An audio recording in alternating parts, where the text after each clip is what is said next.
Welcome back to Filmonomics at Slated. I'm Steph Paterno, and I had the pleasure a few weeks ago of being invited to come and speak at the American Film Market down in Santa Monica about the future of independent film financing. Now, I am a huge believer in technology and all the transformational capabilities that exist with the internet for helping the average film producer. That said, the truth is that what goes on online is mostly the same thing that goes on offline, albeit with greater transparency, efficiency, and velocity. I like to believe that we simply help you do what you already do, but faster. Now, to prove that point out, we thought it would be great to hear from some experts, specifically some distributors, who could tell us a little bit more and give us some insights on to how they evaluate the industry and what are the current hot projects worth getting behind, as well as how Slated views the market and how complementary they are. So let's watch some clips from our recent Filmonomics talks as well as from AFM. As silly as this may sound, good is good and that works. So a good story, great cast, obviously a proven director. You will highly unlikely pre-sell anything that has a first-time director. And, and we work in this wonderful business that, even if you have all the best things aligned, you still don't know what you're going to get at the end until the movie's over. So, there's that degree of luck, I guess, which is all the most interesting. But I think that you have to kind of look at it as, I always kind of say, you have different buckets. And at the end, it has to be like it has to even out. So if, the director bucket is weak, then your cast bucket or your concept bucket or your budget bucket has to be compensating for it. So, there's no sure thing. But I would say in terms of pre-selling, most buyers won't pre-buy a first-timer unless there was, like a very good producer on board that would, allow them to have all the assurances that they would see the movie at the end of the day. There's so many different ways to look at this that we went and crunched the data on every single film in existence to look at where the sweet spots are. How do they work at different tier level budgets, different tier level casts, different tier level companies involved. And we're coming back with some fascinating data that, if it was packaged up and presented back to you, paints a very clear story.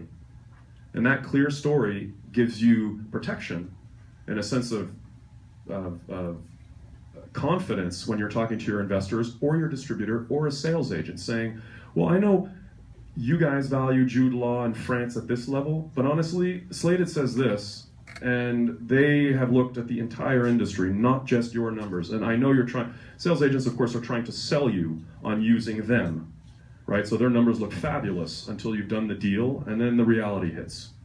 So we're trying to create independent, objective data that helps you better ascertain how much money to raise in production and for marketing. The couple of things I would say is someone who's constantly chasing estimates to get them for proof of concept, such as it were. If I'm an investor, I, as they always say, I'd consider the source. So I want to know who the estimates are from, what their track record's been. If I'm really thinking, if I'm just doing somebody a favor and throwing a little bit of money into something, that's a different story. But if I'm putting a lot of capital to work, frankly, I want to meet with that sales agent. Well, not only that, but you should call the banks. Call the banks, see if they're bankable. See, do you do business with this company? Yes. Okay. Did they come in on their estimates? Yes. Okay. Great. Okay, that's a good choice. There's due diligence that can be done, and I actually think David happens to work for one of the better companies, but they're I don't know, what are their they're 400 sales companies, 350 of which you don't really want to know. Honestly, but the banks are definitely.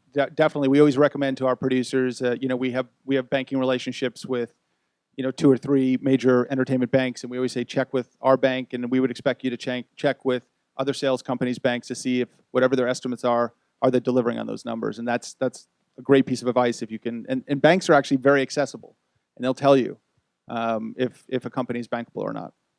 To what extent do you think it's important, or buyers look at who's selling a film and say, I trust that person's taste, I trust that person's track record, and if they say it's good, I'm going to give it more of a shot than if somebody I don't know is. Strictly the sales agent is what you're Yes, asking? I'm talking That's about. extremely relevant.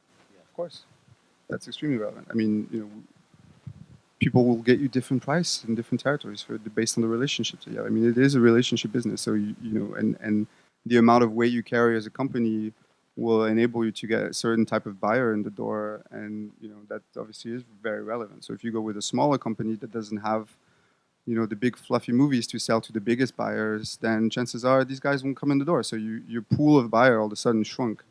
I mean, the more momentum you show, that's usually the name of the game. And even the smartest investors in Silicon Valley will never admit that they all follow momentum.